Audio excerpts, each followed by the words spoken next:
I make my own clothes because I couldn't find what I wanted in the stores and off the rack.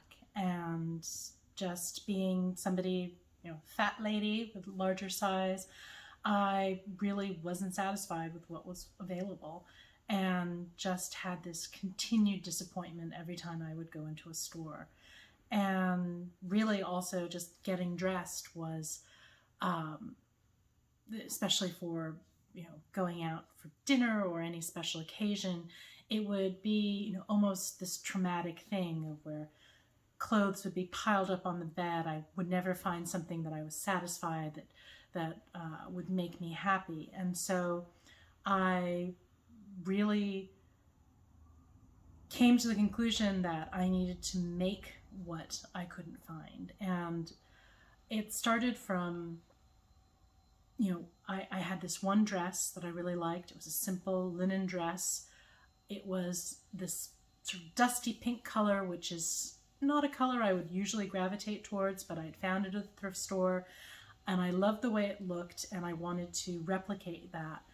And it became clear to me that, it's like, didn't didn't have the means to go have it, tailored and remade, and that it was really up to me.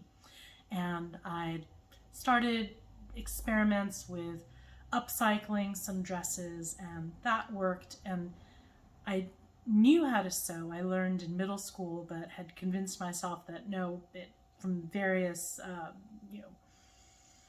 just had some disastrous experiences and thought, no, I can't do that.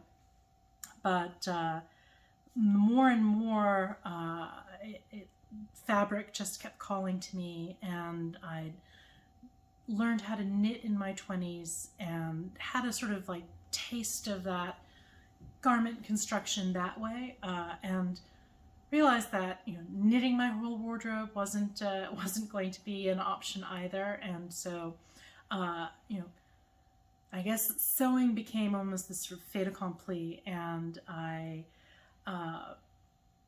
took a class with a woman named Cal Patch. It was a beginning pattern making class, and just knew, or through her teaching, realized that I knew a lot more than I'd given myself credit for, and things just came more easily than they had when I was younger, and perhaps being older, I learned a little more patience.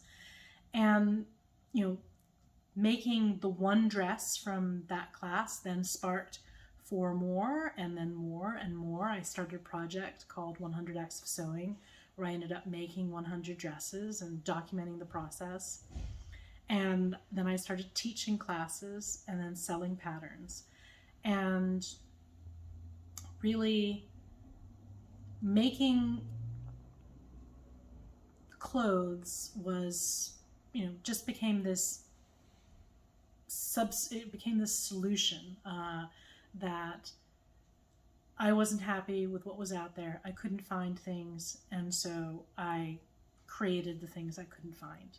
It's just so liberating, isn't it? And obviously now you're wanting to share that message through your book and your patterns to enable other people to enjoy that liberation too. Absolutely. As I said, that, getting dressed was this chore, and now, I have these, I've made various pieces in my wardrobe that work well together, and it's just a matter of like what do I feel like today? Oh, am I going to wear polka dots? All right, I'll wear this, and I can just throw together an outfit. I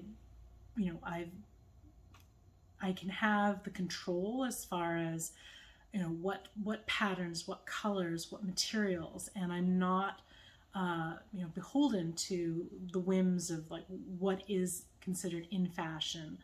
And it, as you said, yes, it's extremely liberating, and it has really shifted so many things in my life that I don't dread getting dressed. I don't, I'm wearing things that make me feel good, make me feel happy, and it's really just this, seismic shift. So can you summarise then the benefit of being hands-on with your clothes, how that benefits social and emotional well-being? I think that I can really just make what I want if I and then also I have the ability, if something doesn't work, if something is not working for me in whatever way, that I can shorten it, lengthen it, I can mend it, modify it, add pockets, take them off, that it's not, it's never just like complete and done. It's always just this ongoing process, and that I have the ability to make my clothes do what I want them to do, and it's just it makes me more of an active participant rather than just being passive and only just accepting accepting the things as just like as they are. So I can really be more in charge of how things look, how things wear. So, when you make your clothes, you can make everything to, your proportions. And that's the other thing too. Very few of us are straight sizes, that it might be, or it might be that, you're this larger size, but you're not proportional, that you're not like 5'10" and you're this wide. It might be that so it's really being able to make things that will, if you're short-waisted or long-waisted, you can, or if you want to wear things that are very long, you're in control of that. Or, if you want to have sleeves or you don't want to have sleeves, it's really just being able to, tailor, as we say, things to your specifications and your, whatever your needs are at that particular moment. And then, as I said, that it's always changeable.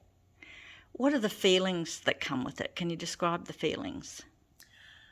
I mean, there's definitely a sense of pride, because when you make garments, when you make clothes, that they are just practical, but it's also this creative expression as well.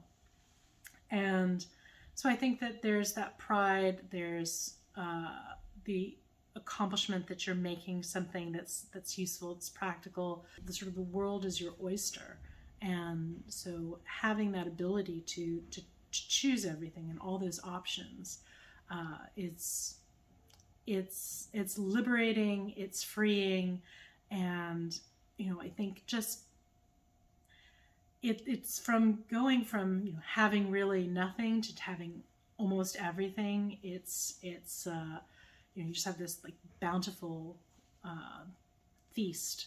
So, and the process itself, you mentioned that you find it meditative. Definitely. I mean, I feel that from the beginning, choosing which fabrics to put together, that it can be, just the main garment fabric, and then having the little elements as far as, what do I want to put in for the bias tape?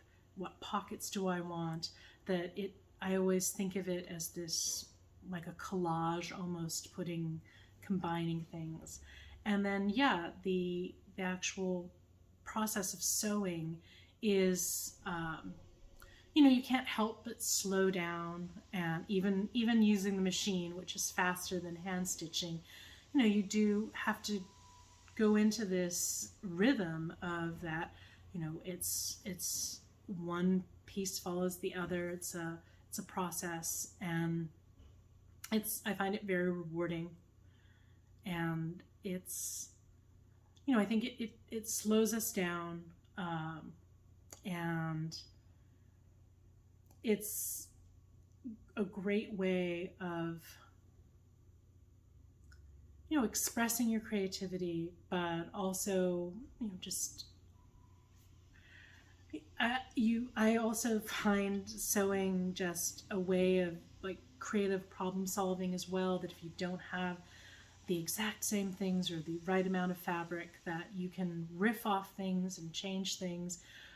We were talking earlier about how sometimes I have to be very disciplined when I'm making samples for my patterns, to just pay attention and follow my own instructions and not change things. So You've also kept your patterns simple so the construction is easy for people not necessarily experienced. Yes, I think that I try and make them very beginner friendly.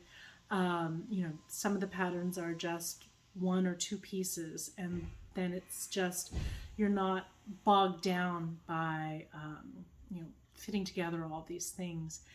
And, it's good for beginners, but then I think also for people who are perhaps more, with more sewing experience, it becomes this blank slate, blank canvas that then you can modify. It makes it easier to modify and embellish, and you can make the pattern your own, add your own mark to it.